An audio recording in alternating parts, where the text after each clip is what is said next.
आप देख रहे हैं हरियाणा न्यूज 24, जहां हर खबर मिले सच के साथ। नमस्कार, स्वागत है आपका हरियाणा न्यूज 24 पे। मैं हूं मुन्ना लांबा, मेरे साथ प्रिंस लांबा के साथ। आज हनुमान बनीवाल या फिर और यह लगातार बैठे हुए हैं अपनी सेना को लेके, और आज उनके सारथी भी आए हुए हैं साथ में।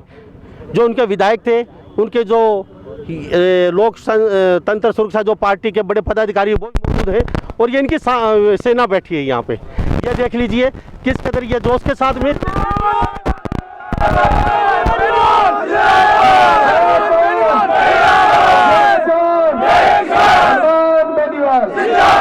राष्ट्रीय लोकतांत्रिक पार्टी किसान एकता, किसान एकता।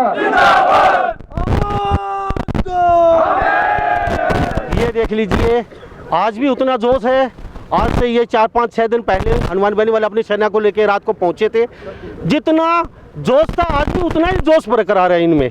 हनुमान बनीवाल जी, उनके जो कुछ बुजुर्ग थे यहाँ पे अनशन पे बैठे होते, अभी जूस पे के उन्होंने अनशन तोड़वाया है। और ख़ास बात यह है आज उनके सारथी भी आए हुए हैं, उनसे भी जानेंगे किसान आंदोलन को लेके। कल 4 तारीख है, फैसला सभी किसान देख रहे हैं। आज बारिश हुई है बहुत ज़बरदस्त। हम ऊपर से पुल के ऊपर से देखते आ रहे थे, पूरा पानी टेंटों में घुस चुका है। मौसम विभाग ने पहले जानकारी दी थी बारिश हो सकती है। पूरा सब कुछ गद्दा, उनके खाने का सामान पूरा चौपट हो चुका है। कभी कहीं गद्दे सुखाए जा रहे हैं, कहीं सामान की सुरक्षा की जा रही है, और बहुत दयनीय हालत है किसान की इस बारिश छुटपुट जो बारिश हुई है।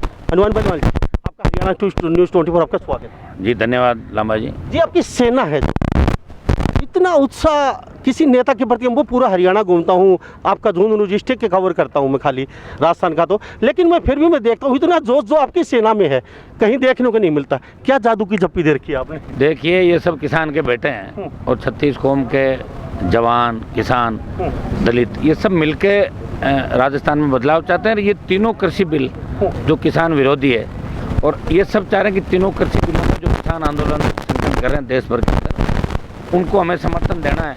वो हमारे भाई अगर ठंड के अंदर बैठे हैं तो हम भी ठंड में बैठ के और उनको ये समर्थन देंगे कि हम आपको खाली जैसे कांग्रेस पार्टी धरना देके आधे घंटे में निकल जाएगी। आज उसको याद आई है राजस्थान में किसानों के देश में किसान को जगाएंगे। किसान तो जगह हुआ 40 दिन से आंदोलित है। ये लोग धरातल पे समर्थन देना चाहते तो 26 तारीख को एनडीए छोड़ने के बाद हम 1 लाख की संख्या में आए थे, वापस जा सकते थे, लेकिन इन सबकी इच्छा थी कि हमें बैठ के हमारे भाइयों को समर्थन देना है।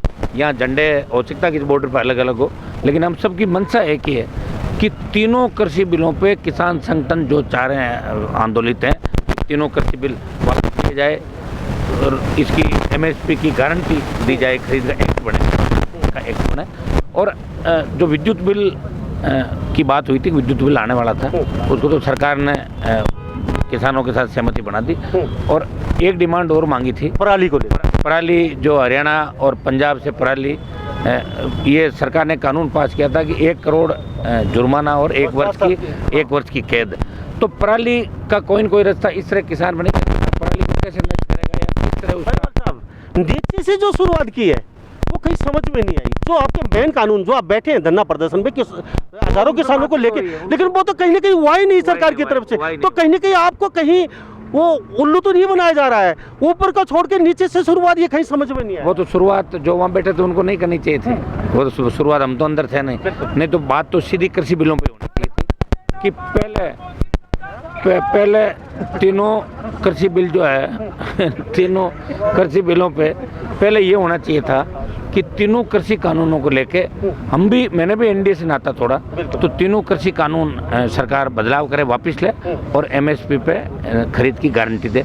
एमएसपी का हल्ला है, वैसे एमएसपी पे खरीद हो नहीं रही देश के अंदर, एक राजी कर रहे हो। आज राजस्थान के अंदर एमएसपी, आप बताओ हरियाणा में तो बाजरा एमएसपी पे खरीदा जा रहा है, लेकिन राजस्थान की सरकार ने एमएसपी के लिए रिकमेंडेशन नहीं की। वहाँ 1300 में बिक रहा है, 2100-2200 में हरियाणा, और जहाँ जहाँ बाजरा दूसरे स्टेट एमएसपी के अंदर बाजरे को शामिल कर दिया संघर्ष के बाद, लेकिन 2200 के लगभग भाव है, 1200-1300 में दे रहे हो आप। और जो दूसरी कई कंपनियां उसका बीज बना के उसको पैकिंग करके 26 रुपये में बेच रही है। तो कहीं न कहीं राजस्थान की सरकार भी जो भी रही है किसानों का साधने में कोई नहीं रहा। अब ठीक है, राजस्थान वाला भी चाह रहे हैं कि दिल्ली से झगड़ा हो जाए तो सारा दिल्ली के खाते में जाए, हम आराम से या साल 1.5 साल हमारा निकालें।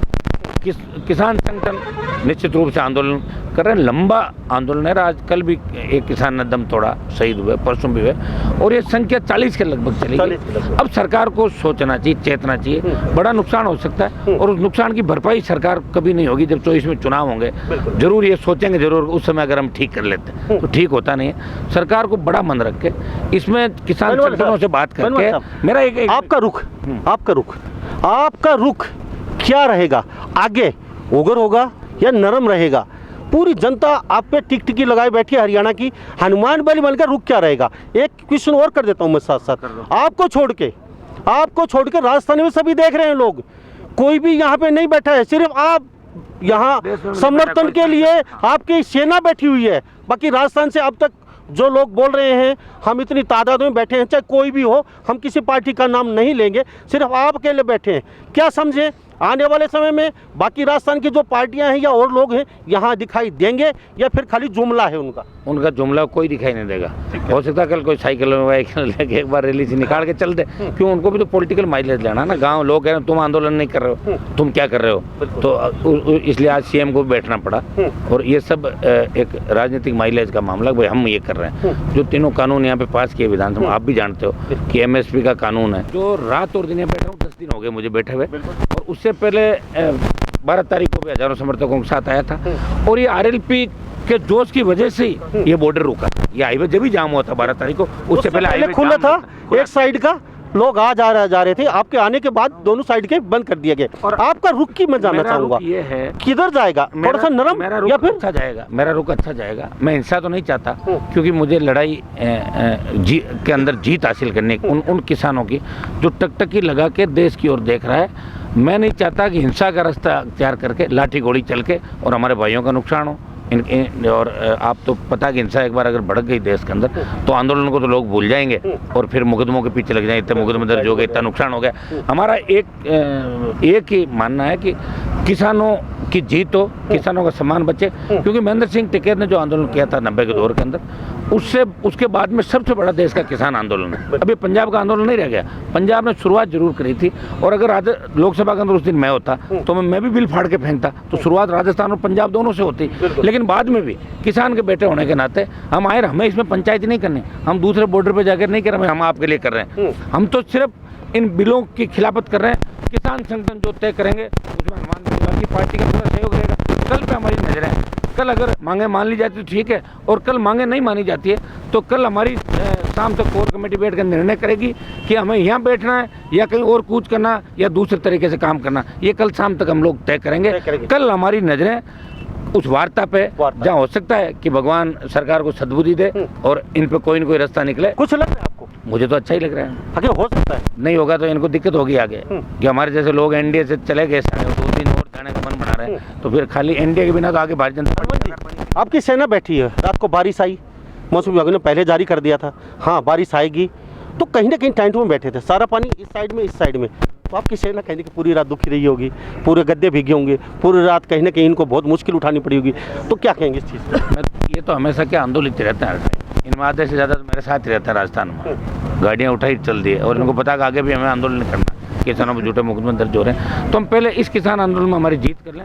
हमारा आने वाला 21वें आंदोलनों में जाएगा और 22 भी जनता को न्याय दिलाने के लिए, भाइयों को न्याय दिलाने के लिए, जवानों को बेरोजगारी का मामला हो चाहे किसानों का मामला, इसमें राष्ट्रीय लोकतांत्रिक पार्टी राजस्थान में पिछले 5 साल भी विपक्षी भूमिका हमने निभाई। जब कांग्रेस वसुंधरा की गोद में बैठ गई थी और अब की बार बीजेपी कांग्रेस की गोद में बैठ गई, तो हनुमान बेनीवाल की राष्ट्रीय लोकतांत्रिक पार्टी जो किसानों का आशीर्वाद, जवानों के जोश उत्साह और उमंग और हुंकार से बनी है, यही इस राजस्थान की लड़ाई लड़ेगी। और मैं आपको बता दूं कि इस आंदोलन में जीत के बाद संपूर्ण स्वामीनाथन आयोग की रिपोर्ट लागू कराने के लिए राष्ट्रीय लोकतांत्रिक पार्टी देश की सरकार पे बड़ा दबाव बनाएगी नए सिरे से। बेनीवाल साहब, आपकी पूरी जनता जनार्दन बैठी है, आज कुछ लोग कम है, अगर जरूरत पड़ी तो क्या संख्या यहाँ बढ़ेगी आपके एक आह्वान पे? अभी बहुत इधर उधर गए, मैं चाय पीने, बच्चे है ना, तभी ठंड का और इधर उधर से घूम रहे हैं। 6 तारीख को एक आपने किसानों ने ट्रैक्टर रैली, यानी कि वहाँ से यहाँ कनेक्ट होंगे, यहाँ से वहाँ कनेक्ट होंगे, तो ये कहीं ना कहीं सरकार को क्या प्लानिंग है? कहीं ना कहीं सरकार को अपना पावर दिखाने का, क्या छोटे रास्ते कहीं ना कहीं वो भी बंद करेंगे आप, जो छोटे रास्तों से गाड़ी वहाँ जा रहे हैं? देखिए, अभी मेरी इस मामले में किसी से बात नहीं हुई और मैं सच बोलता हूँ, झूठ नहीं बोल सकता। इस मामले में अभी हमारी किसी से भी बात नहीं हुई कि 6 तारीख को किसका क्या प्लान है। राष्ट्रीय लोकतांत्रिक पार्टी किसान संगठनों द्वारा किए गए आंदोलन को समर्थन कर रही है पूरे देश के अंदर। आगे अगर कोई बात होती और हमें भी अगर ट्रैक्टर रैलियाँ निकाले तो हमारे नौजवान भी साथ जाएंगे, उनके आवश्यकता पड़ी कोई बातचीत करेगा। नहीं तो हमने आपको बता दिया कि कल शाम को हमारा निर्णय हो जाएगा कि हमारा अगला पड़ाव क्या होगा। और दिल्ली कूच भी करना पड़ा तो इस बार 2 लाख लोग ही दिल्ली की ओर कूच करेंगे, बैरिकेड तोड़ के। लाखों लोग यहाँ पे आ जाएंगे और जब राजस्थान के मान सम्मान की लड़ाई होगी तो पंजाब और हरियाणा से भी ज़्यादा ताकत राजस्थान इस बार दिखा देगा। ये मैं आपको आश्वस्त करना चाहता हूँ। राजस्थान पंजाब हरियाणा के इस आंदोलन के अंदर पूरी तरीके से साथ है। बेनीवाल साहब, पूरी ताकत के साथ बेनीवाल हनुमान जी ने बोल दिया है, जरूरत पड़े 2 लाख लोगों के साथ, ट्रैक्टरों के साथ दिल्ली को कूच करेंगे हम। आखिर में एक क्वेश्चन मेरा है, उसके बाद आपकी जो सारथी आए हैं आपकी सेना के, हाँ, जो सारथी कहेंगे MLA, जो हम आज आपकी ये सारे पदाधिकारी हैं, सर, हाँ, ये आपके सैनिक हैं। सर, मैं आपसे एक बात जानना चाहूँगा। कप्तान है आदेश। हाँ, अभी जैसे माहौल गर्मा गर्म है और ट्रैक्टर रैली यहाँ आएगी जाएगी, लेकिन इस बीच ये जिस तरीके से आपके जो सैनिक हैं, इतना जोश जज्बा कैसे है इनमें, मैं ये बात मेरी समझ में नहीं आई। शायद ये हरियाणा के राजस्थान के लोगों के नेताओं में कुछ दिमाग में घुस जाए, ये इतनी मतलब इतनी। उसका कारण बताऊं कि 70 साल से कांग्रेस और भारतीय जनता पार्टी ने राजस्थान के अंदर जवान और किसानों का शोषण किया। किसान के नेता अपनी जाति के नाम से वोट मांग के आते थे, किसी को गहलोत की चप्पल उठानी पड़ती, कोई नकली वसुंधरा जो मध्य प्रदेश आई है उस वसुंधरा की चप्पल उठाता था, कभी जोशी आया, कभी पाड़िया, कभी सुखाड़िया, तो उनके पान की पीक थूकते थे, हाथ में लेते थे हमारे किसानों के नेता। तो इससे कहीं न कहीं हमारे जो नौजवान हैं इनके मन के अंदर एक पीड़ा है कि काश हमारी भी सरकार हो, हमारे लोग सत्ता में आए और हमारे हिसाब के कानून राजस्थान के अंदर बने। ये किसान के बेटे हैं, ये सत्ता चाहते हैं राजस्थान के अंदर कि सत्ता हमारे हाथ में आए, ताकि जितना भी भ्रष्टाचार हुआ है इनकी जांच करके इन भ्रष्टाचारियों के फट्टे लगा के सड़क पे MI रोड पे घुमाते हुए इनको जेल के अंदर डालें। ये इनके सबके मन के अंदर है। ये चाहते हैं हनुमान बेनीवाल हमें न्याय दिलाएगा, ये धोखा नहीं देगा, बिकेगा नहीं, झुकेगा नहीं, इसलिए हनुमान को मजबूत करना है। ये दिल्ली से नहीं झुका तो कहीं नहीं झुक सकता। ये जोश इन जवानों के अंदर, इसलिए आधी रात को भी आप बताओ टेंट में बारिश हो रही थी तो मैं आसपास ही था, मैंने कहा मैं अभी आ जाता हूँ तुरंत, तो उन्होंने कहा कोई आने की जरूरत नहीं, हम कर रहे हैं। मैं पहुंच गया था इनके पास रात को। अच्छा, रात को 12 बजे किसी का फोन आता है? हाँ, मुझे सुनने में मिला है, लोगों ने खुला कहा है, ये खुद फोन उठाते हैं हनुमान बेनीवाल और पूछते हैं, नहीं भी उठा पाते तो 1 घंटे 2 घंटे बाद जब भी फोन देखते हैं पूछते हैं हाँ क्या समस्या हुई, उसकी समस्या का तो निवारण करने की कोशिश करते हैं और फोन पे डायरेक्ट लाइव लेके उससे बात करते हैं। क्या वास्तव में सच्चाई है? ये सच्चाई है बिल्कुल। या फिर आपके कभी बीजेपी की आप बोलते हैं अंध भगत, तो ये वैसा तो नहीं है? आप फोन करके देख लेना लंबा जी। नहीं, कोशिश तो ये करूंगा हर फोन उठाने की, लेकिन एक ही नंबर है मेरा नंबर नहीं बदला। हर नेता के पास 3-4 नंबर होते हैं, मेरे पास एक ही नंबर है, करीब करीब अटेंड करता हूँ। अभी आपको जैसे बाइट दे रहा हूँ तो अभी फ़ोन बज रहा होगा, मैं देख लूँगा कौन कौन से फ़ोन है। और बच्चों को ये कह रखा है कि इमरजेंसी में ही फ़ोन करा करो, लेकिन कई बार बच्चे इसलिए भी बात करेंगे भाई साहब कैसे हो आप, ठीक हो, हाल चाल पूछने के लिए, तो भी हर फ़ोन का जवाब देने की कोशिश करता हूँ। और कोशिश यही करता हूँ कि मौके पर ही रात को 2-3 बजे जब मैं सोता हूँ उससे पहले जो भी फ़ोन आए तो मैं अधिकारियों को जगाता हूँ और इनके काम कराने का पूरा प्रयास करता हूँ और हर एक का फ़ोन अटेंड करने का पूरा प्रयास करके जितनी मेरी ताकत है। पिछले 20 साल इनके लिए मैंने चाहे विधानसभा के अंदर रहा, लोकसभा के अंदर रहा, मेरे लिए पद से ज़्यादा महत्वपूर्ण मेरे लोग रहे, किसान रहे, जिनकी बदौलत RLP बनी, जिनकी बदौलत आज मैं यहाँ पे बैठा हूँ। थैंक यू साहब। तो हमारे साथ हनुमान बेनीवाल जी बने हुए थे, बिल्कुल बेबाक बोलते हैं और बेबाक तरीके से बातचीत करते हैं, इसलिए दोबारा हम इनके पास पहुँचते हैं और बातचीत भी करते हैं। इनकी सेना बैठी है, इनसे बात करते हैं और इनके जो विधायकगण हैं यहाँ पे जो आए हैं राजस्थान से, उनसे भी बातचीत करते हैं, वो इस बारे में क्या कहते हैं। तो अलावा मेरे सहयोगी प्रिंस सबक के साथ हरियाणा न्यूज़ 24। नमस्कार, जय हिंद। आप देख रहे हैं हरियाणा न्यूज़ 24, जहां हर खबर मिले सच के साथ।